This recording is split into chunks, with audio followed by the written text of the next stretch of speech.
Welcome back. Today is all about duck. I encourage people to get a whole duck and butcher it themselves. Firstly, it's more economical. Secondly, it's fun. And thirdly, you can never have too many skills in life. Sure, there are altruistic reasons to do it, but those are lame. You want to do it so you can impress your friends and family with how cool and swaggy you are. So, first things first, we're gonna cut the skin and fat and put in a pot, cover it with some water. It just allows for more even rendering. Give the legs a good sear, then we're gonna strain it. And once the water is evaporated and the fat is rendered, into the same pot, add your legs, the fat. I had some leftover duck fat in the fridge, so I added that as well. After cooking on low for an hour and flipping the legs occasionally, it should be nice and tender like this. Put in a container, put in the fridge overnight. Next, we're going to make my Aunt Celia's duck roast recipe. So you're going to add duck fat into a pot with some onions. I'm going to pull the meat off the bones of these legs while the onions are cooking. Then you're going to add some ginger garlic, the powdered spices. In the meantime, while this is cooking, we're going to make a little snack. Confit duck legs, some bread. I had some homemade chili crisp in the fridge. And it's simple but delicious. Okay, back to business. Leg meat goes in, followed by some fried onions. And then you're going to cook it until it looks like this and smells amazing. Stir it while it cools. It just helps the fat from pooling in the bottom. Sauce time. We're going to roast some chicken and duck bones in the oven. I just brushed them with some tomato paste. I did the same with these vegetables. Once it comes to a boil, just reduce it to a simmer. Skim off all the impurities that come off and then strain the sauce. We're going to do a red wine reduction. So it's just red wine along with some aromats, some thyme, garlic, bay leaf. I've pulled the duck out an hour before I'm actually going to cook it. It's been dry aging in my fridge for about 10 days. I'm pricking it with a cake tester that just allows the fat to render a little better. And I'm going to just leave it for an hour and then come back to it in a second.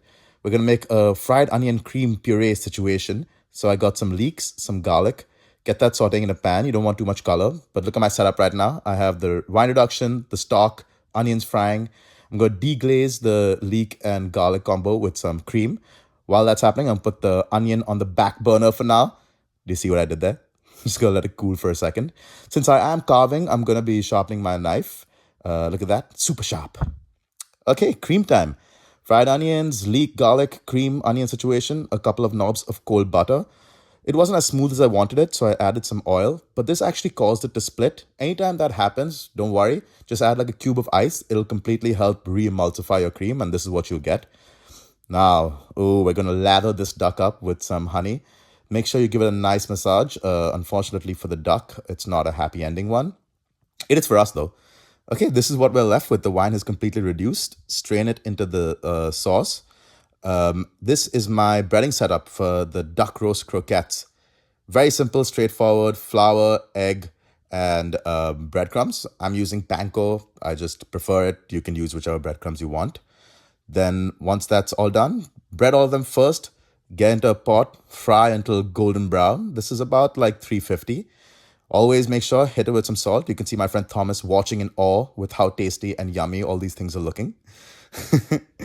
Add some cold butter to finish your sauce. This just helps thicken it and get to the consistency that we want. Thomas brought some beer from Vermont. I had some red wine. And if you ever do come to my house for dinner, please believe you will be doing some cold, hard labor if you want to eat the food.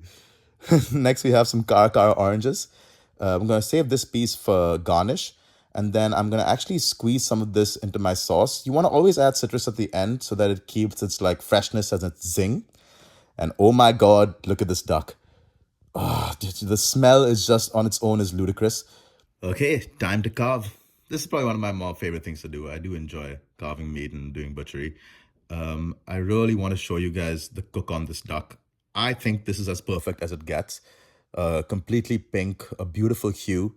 Plating time. Okay, I put a little bit of the cream on the base just so that these croquettes don't move around on the plate. Gonna be a little soigné over here and put a little quenelle of the cream. On goes our duck. I have some cucumber that I just put for a little freshness. I think from so many Peking ducks in my life, I just love that combination. Some fennel fronds, our cara oranges, and then sauce time. Man, this has to be one of the best recipes I've made so far. It's just like, to be honest, sensational. Not to toot my own horn, but also to toot my own horn.